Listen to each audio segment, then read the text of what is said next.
વધાઈએ એમને ભારતીય જનતા પાર્ટીના પ્રવેશને વધાઈએ અને શ્રી ઠાકોર સાહેબ સાથે જે લોકો ભારતીય જનતા પાર્ટીમાં પ્રવેશ આજે મેળવવાના છે એમના તમામ સમર્થકોને પણ વિનંતી કે આપ સૌ અહીંયા મંચસ્થ મહેમાનોના હસ્તે ભારતીય જનતા પાર્ટીનો ખેસ ધારણ કરી માં ભારતીની સેવા માટે રાષ્ટ્રવાદી વિચારધારા સાથે જોડાવા માટે આપ સર્વને હું હાર્દિક આમંત્રણ આપું છું। આપ સર્વને હું હૃદયપૂર્વક હાર્દિક સ્વાગત સન્માન કરું છું। અહીંયા આપણે તાળીઓથી વધાવીશું।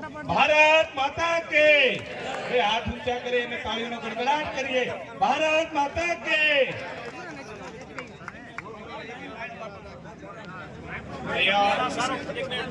શ્રી ઠાકોર સાહેબ, આપણા સન્માનની આગેવાન નીતિશજી વાઘેલા સાહેબ, આપણા સરકારના મંત્રી સૌરભજી ઠાકોર સાહેબ, ધારાસભ્ય શ્રી ધર્મજી ઠાકોર સાહેબ, ઓગળ તાલુકા ભારતીય જનતા પાર્ટીના પ્રમુખ શ્રી ગોકળભાઈ અને સમસ્ત તાલુકાના પાર્ટીના અગ્રણી કાર્યકર્તાઓના હસ્તે ભારતીય જનતા પાર્ટીનો ખેસ ધારણ કરી રહ્યા છે। એ બદલ ભારતીય જનતા પાર્ટી એમને ખૂબ ખૂબ હૃદયપૂર્વક હાર્દિક સ્વાગત સન્માન કરે છે, એમને આવકાર આપે છે।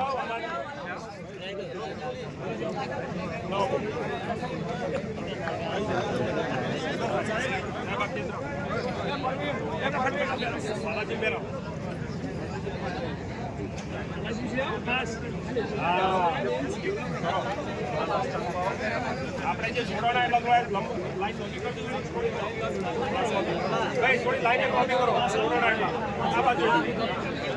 હેલો, આજે શ્રી ઠાકોર સાહેબના સમર્થનમાંથી આજુબાજુના ગામમાંથી જે કાર્યકર્તાઓ ભારતીય જનતા પાર્ટીનો ખેસ પહેરવાના છે એમને પણ વિનંતી, આપ પણ અહીંયા આવશો અને ભારતીય જનતા પાર્ટીનો ખેસ ધારણ કરશો।